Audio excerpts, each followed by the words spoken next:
तुम्हें मालूम है कि दादा भाई नौरोजी ने इंग्लैंड की पार्लियामेंट के लिए चुनाव लड़ा?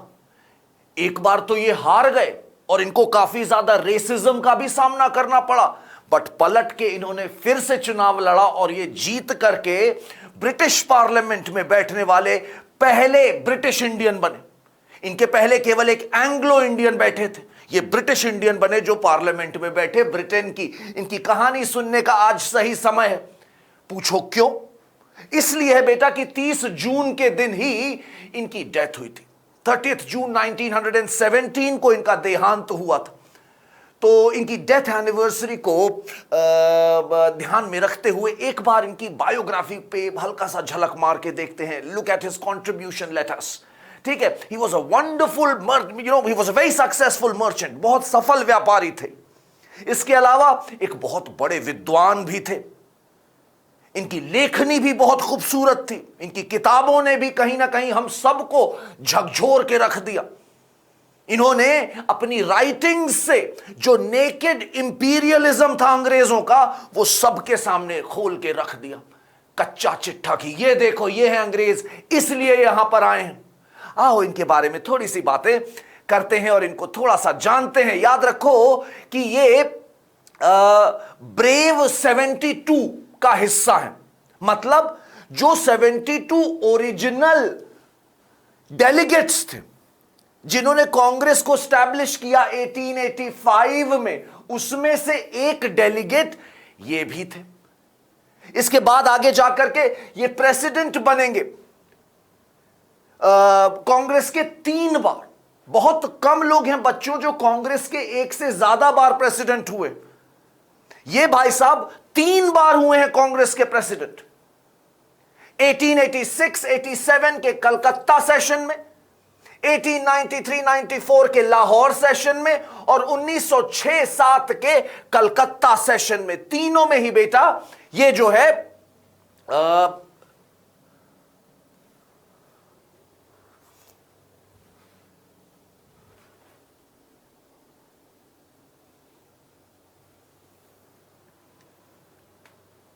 तीनों ही सेशंस में ये जो है बेटा बनके कांग्रेस के प्रेसिडेंट बनके विराजमान थे। आओ अब इनकी थोड़ी सी एक बायोग्राफी देख लेते हैं। हमें बताया जा रहा है कि इनकी पैदाइश गुजरात में नवसारी नाम के इलाके में हुई और ये एक गुजराती बोलने वाले पारसी ज़ोरास्ट्रियन परिवार में इनकी पैदाइश हुई थी। जब ये मात्र 11 साल के थे तो इनकी शादी 7 वर्षीय गुलबाई से हो गई। I am sure you can understand, उस समय बाल विवाह बहुत प्रचलन में था और ये भी उसी कुरीति का शिकार हुए जैसा कि हम देख पा रहे हैं। ठीक है, ओके। इसके बाद हमें बताया जा रहा है कि इनकी पढ़ाई लिखाई चलती रही, इन्होंने अपना काम धंधा शुरू किया और 1851 बॉम्बे में इन्होंने एक social reform association, religious reform association बनाई जिसका नाम बताया जा रहा है बच्चे रहनुमाई माज़दे स्नान सभा। यह पारसी धर्म में सुधार लाने की एक संस्था थी और इसने पारसी धर्म को वेस्टर्न एजुकेशन, मॉडर्नाइजेशन, इन सारे करंट से वाकिफ कराया। याद रखेंगे, रहनुमाई माज़दे स्नान सभा स्टैब्लिश्ड इन 1851 बाय दादा भाई। उसके बाद इन्होंने 1854 में अपना खुद का एक न्यूज़पेपर शुरू किया जिसका नाम बताया जाता है रास्त गुफ्तार। ये एक अच्छा चलने वाला जर्नल बना, नेशनलिस्ट वॉइस को इसमें काफी ज्यादा वेटेज दी जाती थी। इसी दौरान करशन दास मूलजी नाम के एक जर्नलिस्ट ने अपना न्यूज़पेपर शुरू किया जिसका नाम था सत्य प्रकाश। 1861-62 में Karsandas Mulji came under a lot of legal pressure. क्यों? एक पिक्चर आई है बेटा इसी मुद्दे पर बनी है जिसका नाम है महाराज।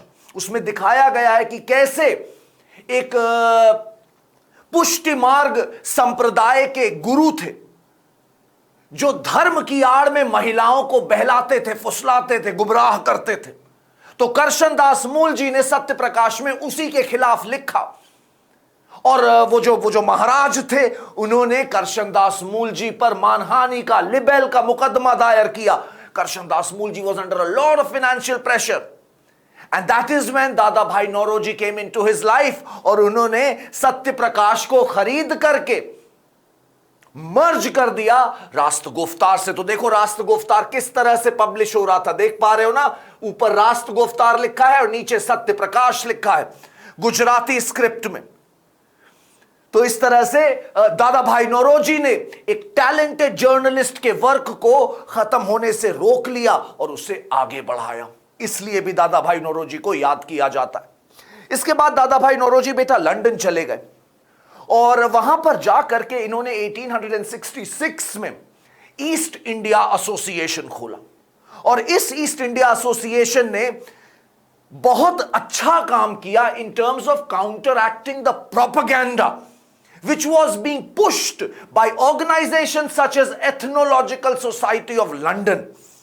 ये सूडो साइंटिफिक ऑर्गेनाइजेशंस थी जो बिना मतलब लोगों की नाक और माथे और कान का रेशियो कैलकुलेट कर करके इस तरह के स्टेटमेंट देती थी, जैसे कि एशियंस उतने इंटेलिजेंट नहीं है जितने यूरोपियंस, एशियंस उतने बहादुर नहीं है जितने यूरोपियंस हैं।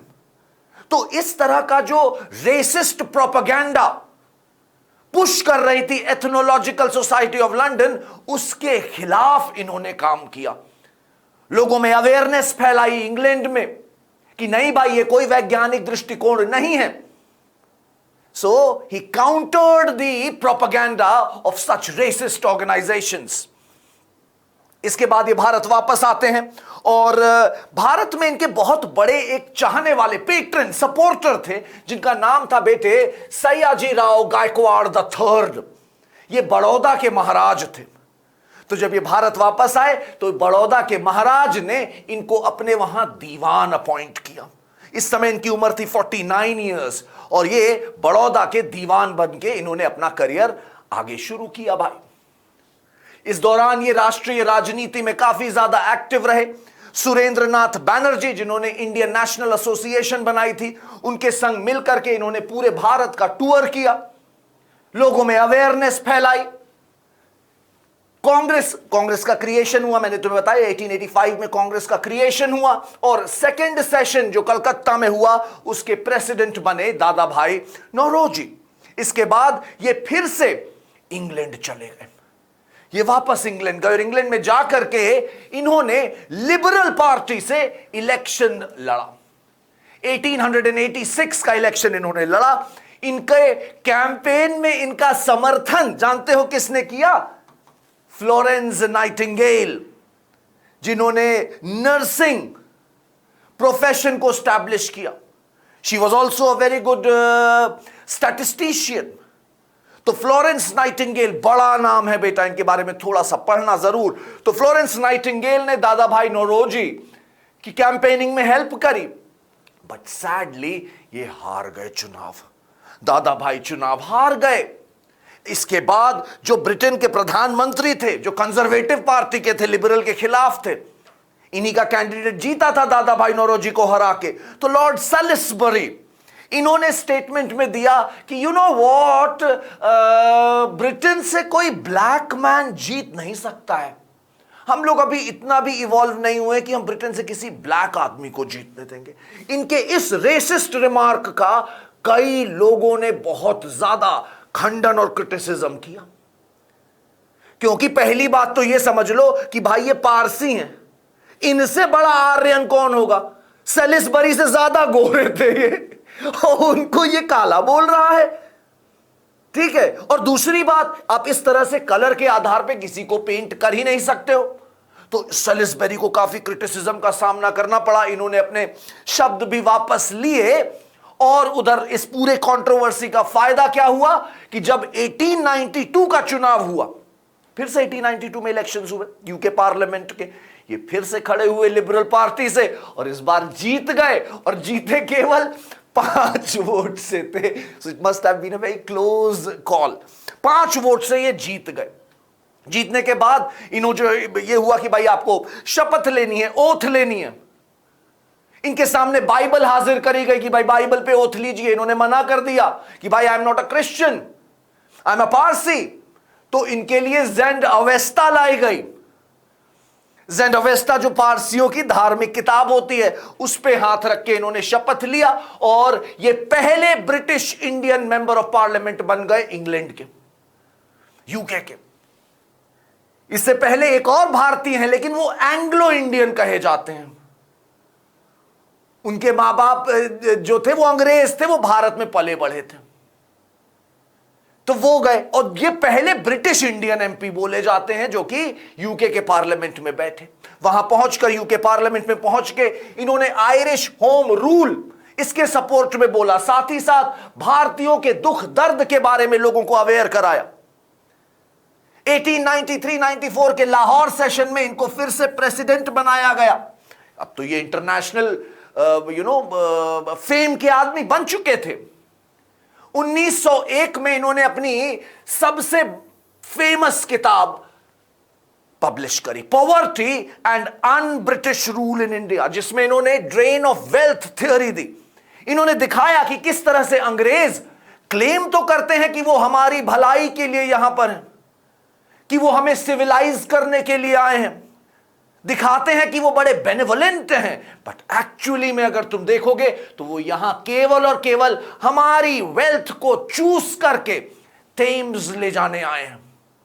इन्होंने कैलकुलेट करके दिखाया कि कैसे तकरीबन 300 मिलियन पाउंड अलग अलग तरीके से होम चार्जेस के नाम पे, इंटरेस्ट पेमेंट के नाम पर, सैलरीज के नाम पर भारत से ले जाकर के बार बार इंग्लैंड में डाल दिया जाता है। So he spoke about drain of wealth theory and he showed the face of naked imperialism in front of everyone through this book. यही नहीं, ये आगे बढ़ते गए, हमें बताया जा रहा है, देखो इनके थॉट कितने ज्यादा वेल डेवलप्ड थे अपने टाइम के हिसाब से। 1904 में इंटरनेशनल सोशलिस्ट कांग्रेस जो एम्स्टरडैम में हुई, वहां पर भी आपको फोटो में दादा भाई नौरोजी नजर आते हैं। तो ये सोशलिस्ट आइडियाज से भी प्रभावित थे। ही मेंटोर्ड भीकाजी कामा। भीकाजी कामा भी सोशलिस्ट कांग्रेस से जुड़ी और भीकाजी कामा 1907 में जाकर के स्टुटगार्ट में पहली व्यक्ति बन जाएंगी जिन्होंने भारत का झंडा लहराया। तो भीकाजी कामा दादा भाई नौरोजी की पर्सनल सेक्रेटरी थी और उनको भी इन्होंने ही मेंटोर किया था, यह भी हम ध्यान में रख सकते हैं। इसके बाद हमें बताया जा रहा है 1906-07 का सेशन कांग्रेस का, जिस समय ऐसा लग रहा था कि कांग्रेस अब टूट जाएगी, नरम दल और गरम दल में, मॉडरेट्स और एक्सट्रीमिस्ट में टूट जाएगी, क्योंकि there was a lot of difference of opinion about the partition of Bengal, कि पार्टीशन ऑफ बंगाल की खिलाफत कैसे की जाए, इसको लेकर के सबकी राय अलग अलग थी। तो ऐसा लग रहा था कि भाई मॉडरेट और एक्सट्रीमिस्ट टूट जाएंगे। इसलिए 1906-07 के सेशन में दादा भाई नौरोजी को प्रेसिडेंट बनाया गया, क्योंकि इनकी इज्जत हर कोई करता था, चाहे वो नरम दल का था चाहे वो गरम दल का था। एवरीबडी रेस्पेक्टेड दादा भाई। और दादा भाई क्योंकि वो प्रेसिडेंट थे, इसीलिए 1906-07 के कलकत्ता सेशन में स्प्लिट नहीं हुआ। 1907 में स्प्लिट हो जाएगा क्योंकि उसमें दादा भाई नौरोजी प्रेसिडेंट नहीं थे, कोई और था, और सबके बस की बात नहीं थी कि भाई to be respected by both sides, ये सबके बस की बात नहीं होती है, isn't it? तो भाई यहां पर इन्होंने एक बार फिर से दिखाया कि इनका स्टैचर नेशनल पॉलिटिक्स में कितना ज्यादा है। 30 जून 1917 को इनका देहांत हुआ बॉम्बे में। आइए हम सब इनको एक मुस्कुराहट के साथ, एक शुक्रिया के साथ एक श्रद्धांजलि देते हैं और अपनी पढ़ाई पे ध्यान लगा के आगे बढ़ते हैं। Take care, bye bye.